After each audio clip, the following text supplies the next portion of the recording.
Ned Hale, a Fort Myers attorney, knows all about fraud, but it's from the good side of the law. Ned's going to talk to you about how to find the signs of it and avoid it next.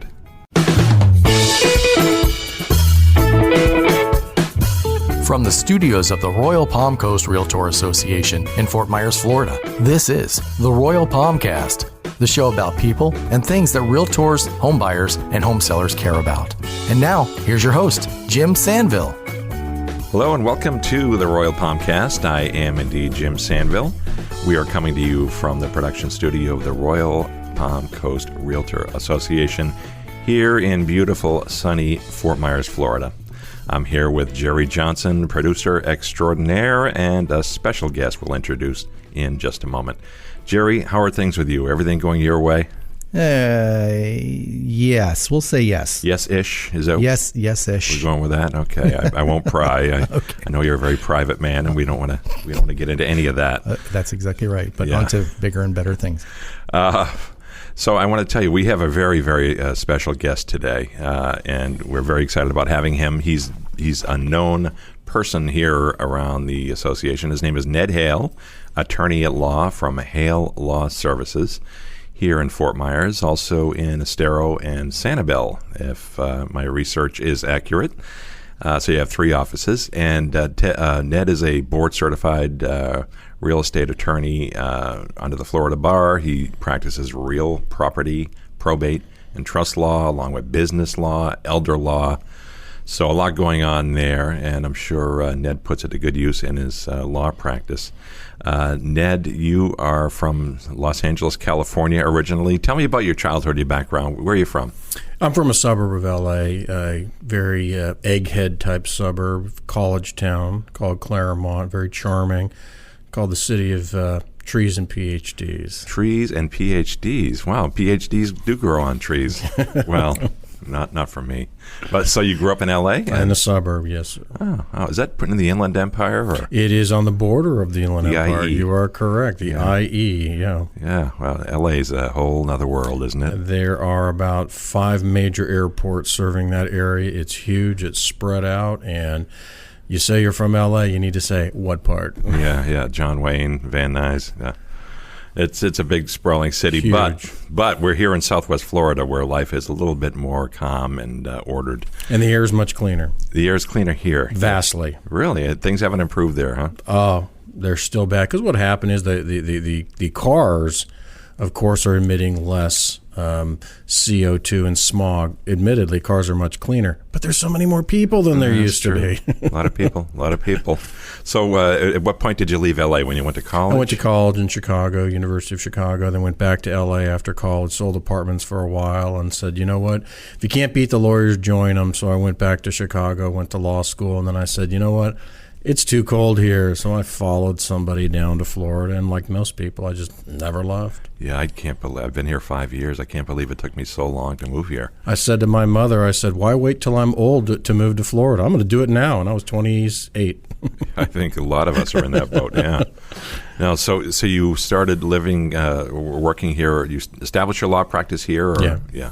Right in Fort Myers. Here in Fort Myers in 2005, I worked for another firm for a few years and then hung out a shingle and started teaching classes here at the Royal Palm. Back then it was Realtor Association of Greater Fort Myers and the Beach, and I've been teaching, I believe I'm the longest tenured teacher here, if not the longest and the second longest. Since 2003 I've been teaching contracts here. Wow.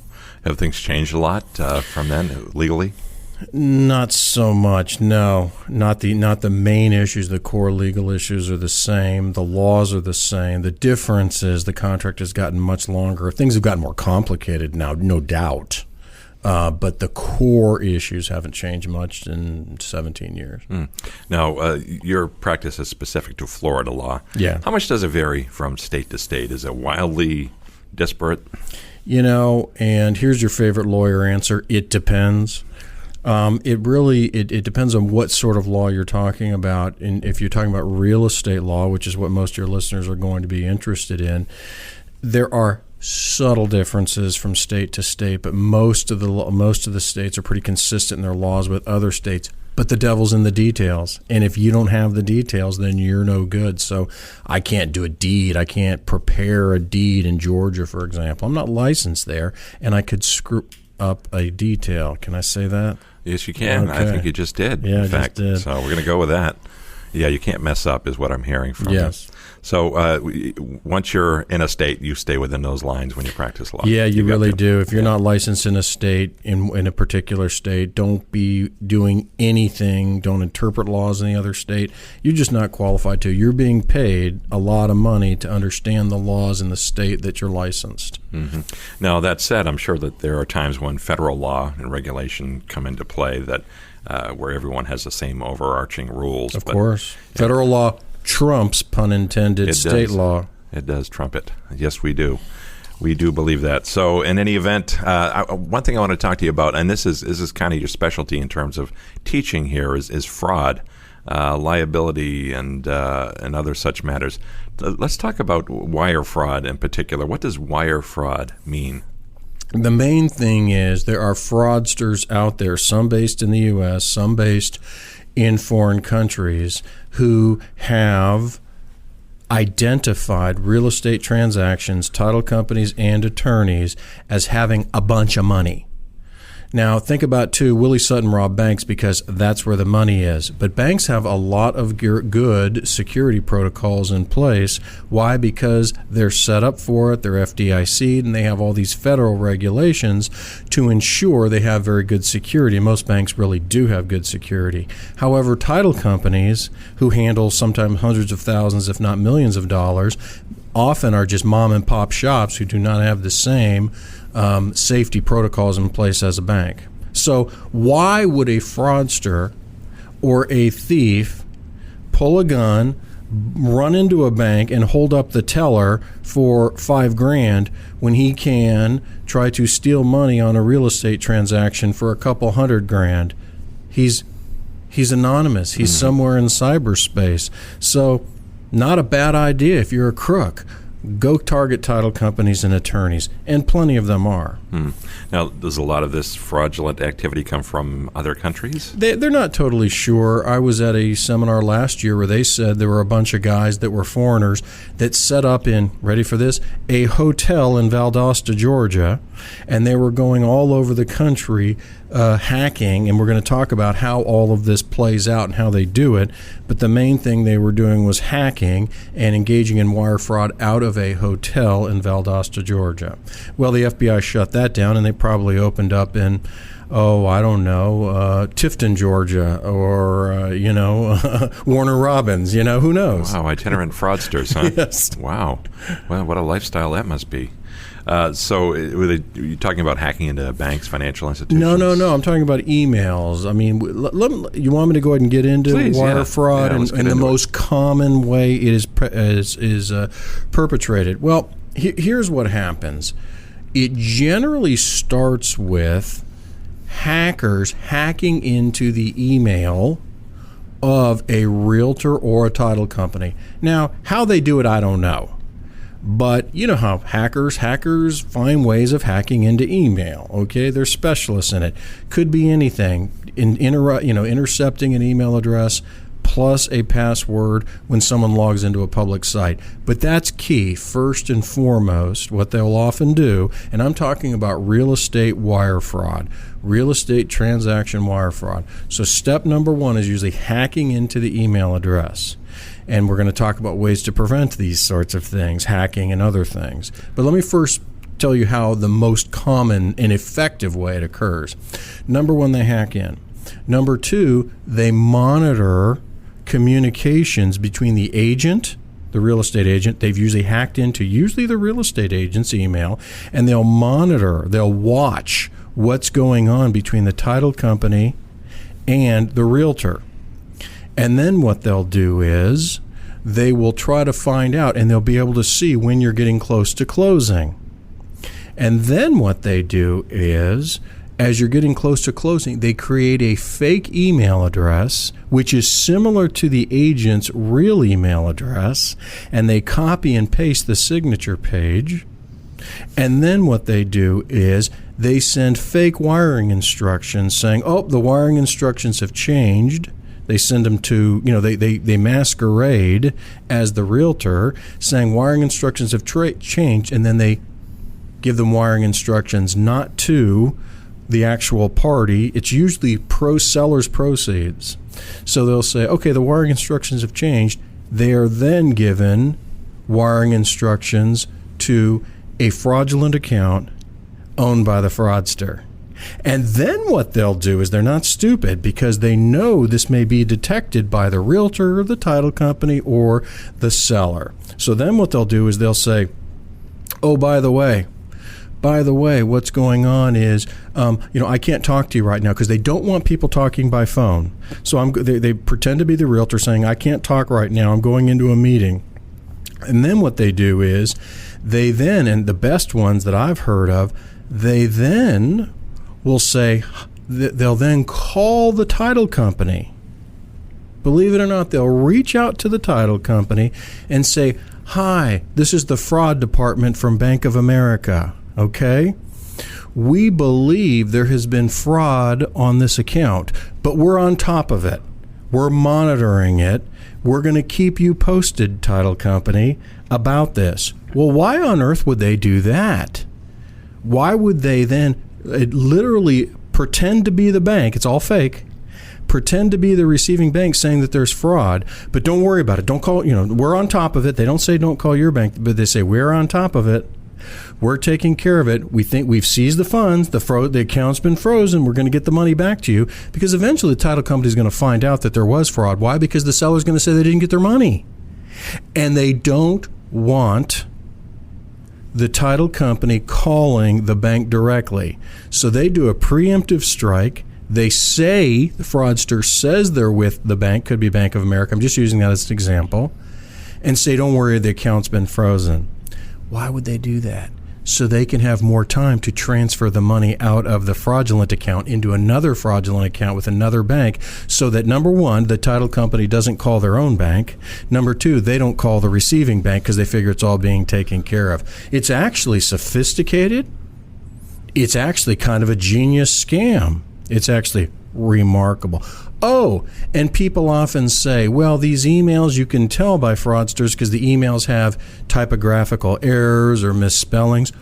Maybe some Nigerian fraudulent scam emails, not these. Oh, and then the phone call from the bank, somehow they get people with regular American accents. They don't sound like foreigners, because they're not. Who knows who those employees are? Maybe they're in on the scam and maybe they're not. But there are red flags through this process, right? There are. Number one, let me tell you the best ways to avoid this wire fraud, and that's why we're here. For an agent, first and foremost, stay out of the wiring instructions process. Do not receive or send wiring instructions to or from the title company and any party. Let the title company reach out directly to those parties saying, hey, these are my wiring instructions. The reason I say that is the agent doesn't want to get caught in the middle of all this. The agent can't be a part of these wiring instructions, right? So that's number one. Number two, make sure the title company needs to make sure they get the sellers, because it's usually sellers' proceeds that are being stolen here. They get the seller's wiring instructions up front early in the transaction, and don't accept any changes in those wiring instructions, okay, as the process goes on, because that's what they'll do. The fraudsters will hack in and then say the wiring instructions have changed when they really haven't.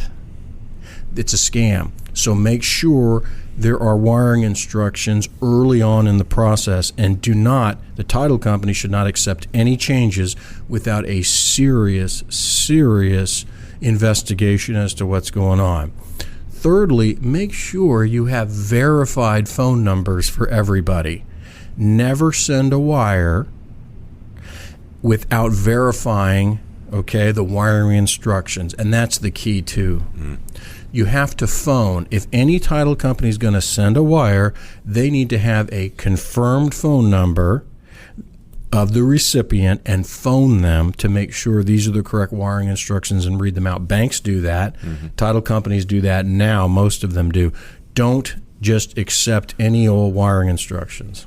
Now, Ned, as someone who is passionate about educating realtors and other real estate professionals about these things, do you get a sense that most realtors are savvy enough to avoid this stuff, or do they tend to not be clued in as to what's happening? No, they're not clued into it. They're not clued into it because they don't usually handle the money. All they're doing, is doing their hard work, doing the transaction, and then they get, of course, their check. There is a wire fraud, addendum to the contract that many realtors use explaining all these things. But again, the key is have good verified phone numbers to confirm recipients, okay? Another thing, too, is email hacking. Guess what? I have an email, right? Address, of course. I don't mind telling everybody it's through Gmail. I have something better than two-factor authentication. You know what two-factor authentication is, of course. Before anyone can log in from an unrecognized device, you get a text message, right? Saying, okay, what is the authentication code, and it goes in. I got something better than that my IT guy told me about. I literally have a physical key that fits into a USB. So in other words, if I go to a new device to log into my email, I can't get in from any device unless I have that physical key. It's a coded key. It fits into USB with a little microchip, and when that key goes in, then it will let me in to my email address on an unrecognized device. That does sound secure. I wasn't aware that these existed. What do you call it? Where do you get these? Authentication key. Okay. Everybody should have one. They're on Amazon. I looked yesterday, ready for this podcast, and they're still selling them. It's an authentication key that my IT guy told me about. $10, $20, who cares? They're cheap. Yeah. And guess where that key is? I'm not going to lose it. You know where that key is? In my safe deposit box. I'm not going to lose that key. I can't lose that key. Then I can't get into my email, right? So you got to have that key in a very, very safe place. It's in my safe deposit box. Try stealing it. You'll have to break into a brick and mortar bank. It's that important to me to have secure email. So you don't need to use this every time? No. You don't, per device? Per device. It'll recognize the device. You could use it every time, but that's overly cumbersome. It'll wear the key out eventually. Sure. It's per device. And it says, do you want your device to require this key in the future on this device? No. Because I have a password locking up my screen, and it's a complicated password too. So you're not going to hack into my screen even if you get my computer. So that's something key that, no pun intended, that no one ever talks about. I've never even heard of until my IT guy told me about it.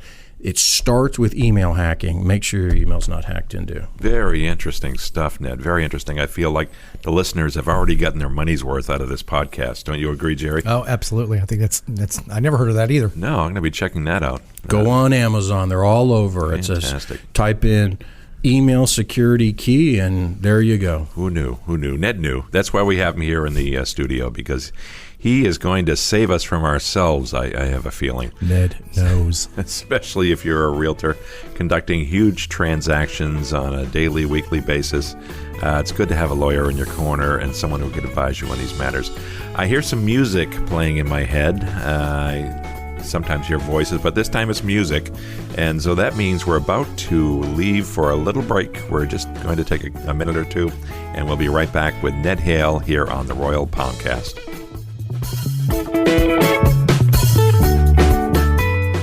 Hi, I'm Jason Jacobs, and you're listening to the Royal Palmcast. Hi, I'm Jennifer DeRocher, and you're listening to the Royal Palmcast. Hi, I'm Bill Risser, and you're listening to the Royal Palmcast with Jim and Jerry. This place is amazing. I'm going to make you a star. I'm ready. Where do I sign? Well, before you sign on the dotted line, let me tell you more. Listening? The Royal Palm Coast Realtor Association is looking for members who think they have what it takes to participate in video segments or other media production for the association, upcoming events, classes, special projects, things like that. I've been told I have a certain star quality. I believe it. Yeah, so what's my next step? It's easy. Just send an email to shows@rpcra.org with the word audition in the subject line. Simple. We'll reply with all the details, requirements, and forms you need for your audition. We'll review your information and let you know if you fit the part. But keep in mind, this is a real commitment. Writing, rehearsing, you gotta know your lines, recording dates, and real deadlines. And not everyone can be a star, you know. We're looking for actual writing and video samples. So email us today for your audition. Already doing it. Is green screen one word or two? You do have a certain quality. Ambition. Can't talk now. Gotta get ready for my screen test. How much does this pay anyway? Asking for a friend. Well, it's strictly a volunteer gig, but it's a great opportunity to get your name out there and may even help you build your business. That'll work. For my friend. Yeah. Okay. If you have what it takes to appear on camera in our productions, we want to hear from you. Any member in good standing who's interested and can meet the commitments and deadlines is encouraged to apply. Go to the RPCRA Facebook page or watch your member weekly update for more information. We'll follow up with you and may even schedule an on-camera audition in our Winkler Avenue studio. We will also ask to see or hear samples of your past work on camera, microphone, or in print. In Lee County real estate news today, single-family home sales are up 11%. Brother. We hope you're enjoying the Royal Palmcast, a production of the Royal Palm Coast Realtor Association, your association for realtor services, resources, and education. We are committed to the success of all of our members and advocate for property rights, both residential and commercial, as we continue our efforts in participating and influencing public policy on local, state, and national levels. Your association also leads the way with community involvement, member engagement, promoting the use of local, state, and national benefits, and more, all of which helps provide a superior realtor experience. With 3 locations in Fort Myers, Cape Coral, and South Fort Myers, the staff of RPCRA is here for you. Visit our website at rpcra.org and make sure to find us on Facebook, Twitter, and other social media for valuable information on upcoming classes and events. We are back on the Royal Palmcast here from the Royal Palm Coast Realtor Association in Fort Myers, Florida. We're talking with Ned Hale, who is an attorney, a real estate attorney here in the Fort Myers area. And we're talking about wire fraud in particular today. I'm quickly discovering Ned has so many good tips and some great information. We're going to try to make a 2-parter out of this so we can save some of the stuff for the next podcast. It's just too much to cover here, folks, in one podcast. So, Ned, let's get back to wire fraud. Talk to me about some of your best tips for keeping realtors out of trouble in the fraud arena. Yeah, I mean, we talked about how, number one, make sure you have a secure email, at least 2-factor authentication, preferably the physical key I talked about. You can get one on Amazon. Don't lose that key. Number 2, stay out of the wire process entirely. Don't transfer, don't email wiring instructions, don't accept any wiring instructions. Tell the agent, tell everybody, your client, that they need to talk to the title company about it. The key thing, if I could point to one thing, it's phone call confirmation. Get a good phone number up front early in the transaction. The title company needs to, everybody needs to verify anything financial. Because if you verify by phone, usually, and you're talking to a human, usually that's much safer. The other thing we didn't talk much about that's another important thing too, and it's basically true with wire fraud, any type of fraud in real estate business. The real estate transaction is complicated. There's a lot of time. It takes a lot of time. It's a lot of moving parts. Everything goes through the title agent. And the fraudsters, what they will generally do is push everybody. Hurry, hurry, hurry. Now. Where's the money? Where's the money? Where's the money? Send email after email. Hurry, hurry, hurry. They don't want you to slow down to try to figure out what happened. A common statement among title agents that have been scammed is, it seemed like something was wrong. I just couldn't put my finger on it, and I had all kinds of pressure to disperse, to close and all of that. And that pressure exists even when there's no fraud. So we're used to that pressure. So I'm just saying to you, sometimes you just have to slow down. Everybody stop. And you have to decide as the title agent and as the real estate agent too. You don't want to get involved in this kind of stuff or have your customer be a victim of it. You need to understand that this is big money involved here. They're not out, these scammers aren't usually, out trying to defraud, small shops somewhere that handle, $2 here and a few bucks there. Big money is involved, and you need to slow down. The bigger the money, the more you need to verify and slow down. Do you see or hear instances of this kind of fraudulent activity being on the wane? Is it increasing? Where are we? Here's it's like whack-a-mole. It was really, we were hearing about it all the time in 18 and the beginning of 19. Second half of 19, we barely heard about it at all. Guess what? It didn't go away. Some fraudsters probably got arrested. Some fraudsters probably went out doing other things. But I'm telling you, they always come back. Another scam that's related to wire fraud is fake cashier's checks, and we can talk about that in the next episode, segment. Yeah, that's another thing that it comes and goes, and that's the thing. These frauds, what they do is everybody is attuned to it. I think they intentionally go away until the heat turns off, like all criminals. Go away until the heat turns off and then come back. And that's what they do. There is a whole industry of these guys floating around. It's remarkable. Wow. I guess I am aware that there are bad people like that, but boy, can you imagine if you're selling your house and your life savings investment is there and you lose everything? It's gone. That's happened to people. Is there a recourse? What do you do? Not really. You can sue everybody and their brother, okay? And maybe you'll collect something, maybe you won't, but the lawyers aren't going to work for free on something like that. No lawyer is going to take that on a contingency. There's no insurance to pay for it either for a title agent. So it is a really, really scary area. And that's why we're having this podcast about it, because it's not going to go away. And by the way, each time the mole comes back, he's wearing a slightly different hat. There's always a twist on it. So when it comes back full throttle, and it will, there'll be another twist. Okay? For example, right now, the conventional wisdom is rely on, what did I say, phone calls to confirm. Who knows? They might find a way to start diverting phone numbers. You just don't know. For example, just the last few days, the last week, okay, people have been telling me I'm getting all these spam phone calls again, these robocalls, just in general. Okay, friends have told me. And those went away for a while. I mean, we were all getting them a year ago. Now friends are telling me they're getting a few more. I'm getting a couple more, and I just hang up on them. They're just robocalls. The point is, they come and go. It's all in waves. And before you know it, the wave is a tidal wave, and it'll take people down with them. But you haven't heard of anyone specifically in this market, Southwest Florida, where this happened? Who's going to tell you?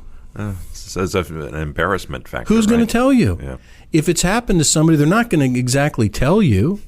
So who knows? Who's going to tell you? Take their lumps and move on, huh? Take their lumps, do whatever, and move on. They're not going to exactly say, hey, do business with me. I've learned a lot from the wire fraud that happened. They're not going to do that. Yeah, I can see why that would not be actively marketed by a realtor. But, I just feel horrible for the people involved, the clients of the realtors who are losing everything. It's just unimaginable. Wow, that's been great, Ned. We've gotten a lot of useful, great information for you, and I'm sure our members and other realtors and others who are in the real estate game, either because they're buyers or sellers, will be very interested to hear this. Really good stuff. We're going to move on now to the part of my show that's really my favorite. It's called the lightning round. I think I warned you about this, Ned. In the lightning round, I'm going to ask you about some of your favorite things, some of your personal and professional opinions, and this is where we really get to know you. So right now, we have a security system here that you're about to see. We've got the lightning round questions. They've been sequestered away in a Supra box in Lehigh Acres since noon on Tuesday. Jerry stopped on his way to work today, a little bit out of his way, but he got them. He's going to hand them to me, and I'm going to ask you the questions. These are right now. official game show host index cards. They're 3x5. Pretty standard cards. Thank you, Jerry. I appreciate that. They're all there? Yep, Okay. that's it. Deck felt a little bit light at first, but I think we got them. All right, here we go, Ned. We're looking for soundbite answers. When and where was the last time you saw snow?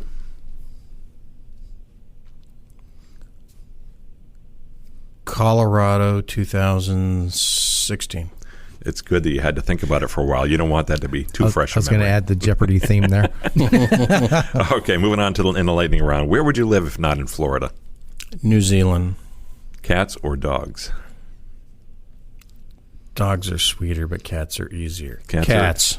He's going with cats. I didn't see that coming. He zigged, either. and then he zagged. Did you see how that? Was, yeah. All right, this one is multiple choice, Ned. You guys, yous, or y'all? Growing up, it was you guys in California. Now it's y'all. Y'all. Of course it is. What's your go-to social media platform? My 10-year-old daughter says I'm old, so I must like Facebook. Facebook. Yeah, okay. That's pretty popular with the kids and the adults. More with the adults, I think. What's your guilty pleasure? Chocolate chip cookies. Nice. Okay, now I want to hear about some of your favorite things. Your favorite TV show? Oh, well, I watch a lot of it, you know. Oh, I was thinking maybe you'd never watch TV, so you couldn't. couldn't pull something. On the contrary. Give me two. Give me three. I watch a lot of...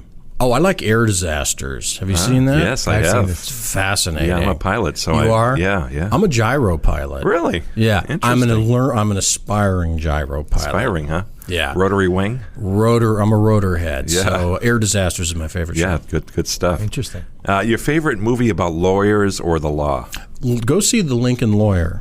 Have you seen that one? Lawyer? No, is that? That's Matthew McConaughey. That's a current film? Last 8 years. I have not heard of it, so I'm going to check that out. The Lincoln Lawyer. I'm telling you, it's a good movie. Favorite day of the week? Friday. What's your dream car? I like expensive Ferraris. Expensive Ferraris. As opposed to a cheap Ferrari. Yeah, the cheap ones, just they don't cut it for me. Want a cheap one, no. There's certain standards here. Who's your personal hero, Ned? Who do I most admire in history? Sure. Abraham Lincoln. Very strong pull there. And now I got one more lightning round question. Here it is. You get one bucket list item, Ned. What is it?